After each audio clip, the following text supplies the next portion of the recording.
What's going on, everybody? Welcome to another Ticker Fee video, and welcome to the Ticker Fee family. So today we're going to be talking about the ticker symbol CTRM, or what everybody knows it as, Castor Maritime. And so what we're going to be specifically talking about is the announcement pricing of 125 million registered direct offering. After that, we'll talk about the Form F3, the direct register offering, and what that exactly means, and then we'll finish this video off with a chart analysis.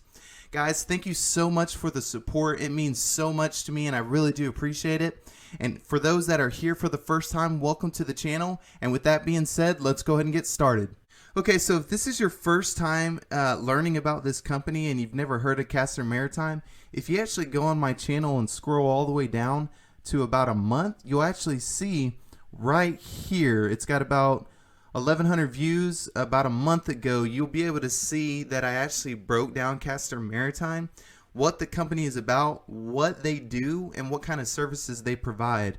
I actually have, and then more recent updates. This one's got about roughly 300 and so on, and I believe I have another video. So I just wanted to let you know, that way, if this is your first time learning about this company, you can check it out. Now, with that being said, let's actually go check out the directed offering. So Castor Maritime Incorporated announced the pricing of 125 million registered direct offering. Now, what I wanted to do in this summary was highlight the things that I thought, again, were pertinent for you. That way you had added value, and it's directly the information that you need. So let's check it out. So it has entered into a securities purchase agreement with a certain unaffiliated institutional investors to issues approximately 192.3 million. So, and this is for the common shares. So I highlighted in red, unaffiliated institutional investors. So we don't know who it is. I wonder what that is. I wonder what the reasoning is. By the way, if you own some of these stocks, or if you're thinking about buying, leave a comment down below. Now, it warrants to purchase up to 192.3 million common shares at a purchase price of 65 cents per a common share. So that's going to be interesting, because I know currently, I believe it's floating around 50 cents. So I think, again, that's pretty interesting, but I wanted to point that out because we'll have to see what happens, because we did have post a high of over $1. It was close to $1.70 with the max 52-week high. Now, the gross proceeds to the company from the offering are estimated 125 million before deducting the placement adjacent fees and other estimated offering expenses. Now, the offering expected to be today, which is April the 7th, 2021, which is going to be expected to close on or around. So keep that in mind as well. The other thing is this: the securities described above are being offered by the company to a shelf registration statement of Form F3 ASR. So I'm going to break that down. I'm specifically going to break down direct offering and then the Form F3. What that is, what does that mean for the shareholders?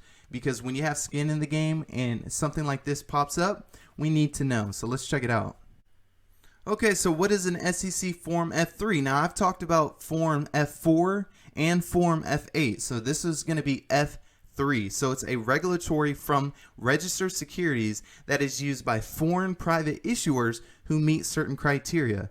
Now, this is also known as registration statement, which we read in that previous part of the video. Now, key takeaways: the SEC Form F3 is used by foreign issuers, again, by the SEC. The form must be filed in accordance with Securities Act of 1933, and depending on the size of the foreign issue, companies may need to file additional information. So, the foreign private issuers that have a global market capitalization greater than 75 million and that have reported under the SEC Act of 1934 for a minimum of 1 year are required to file Form F3. It is also used by eligible foreign private issuers to register offerings of non-convertible investment grade securities.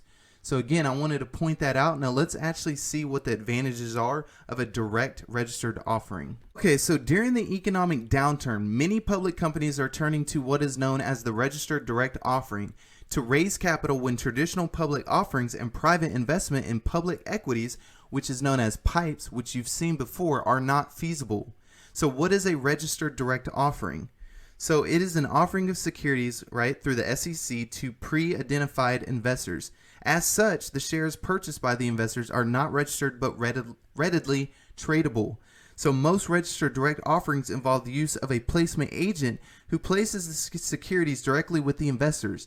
An experienced placement agent usually has an existing relationship with a broad range of institutional and other investors who have an interest in particular industry, segment, or investment criteria offered by the issuer. So here are what the advantages are.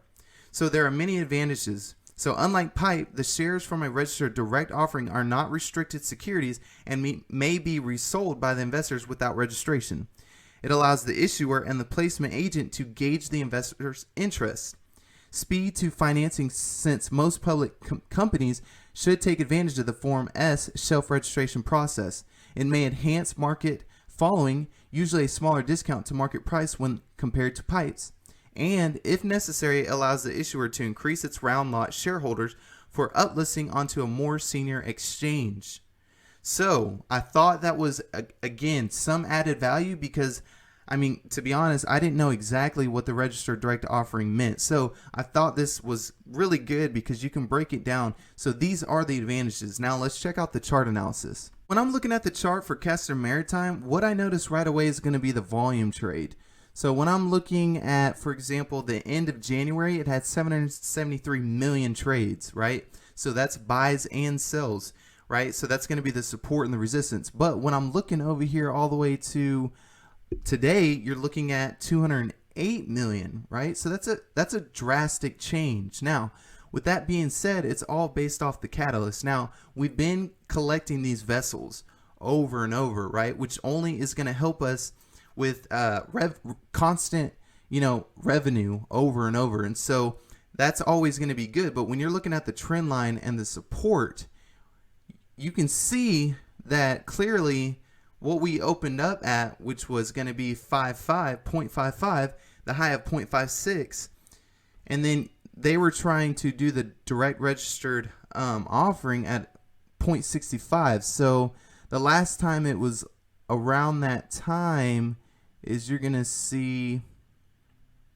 it's actually been quite a while. So with that being said, our resistance and the support aren't the same. And so our foundation has changed, but I'm still holding on to this stock and I'm still looking at it in a long-term value because I know as soon as we continue to move these type of commodities from point A to point B over and over, you're going to see that the price is only going to continue to increase. Now, we've had $1.95. We would like to keep it at a minimum of $1. So we're going to have to pump it up some more and only continue to get more vessels. So again, I see this as a good opportunity for people that might have bought at that high or a little bit less to be able to average down and be able to collect some more shares if that's you're choosing. Again, I'm not a financial advisor, but with that being said, you can clearly see some of the body and the wicks and the changing. But I mean, overall, we've got the new support line and the new foundation, and so we're gonna have to see if we continue to collect more vessels in Q3 and Q4 if that's gonna make a difference. So again, guys, I really do appreciate you tuning in and listening to this video. I'm gonna continue to update you as soon as possible. And with that being said, welcome to the Ticker family.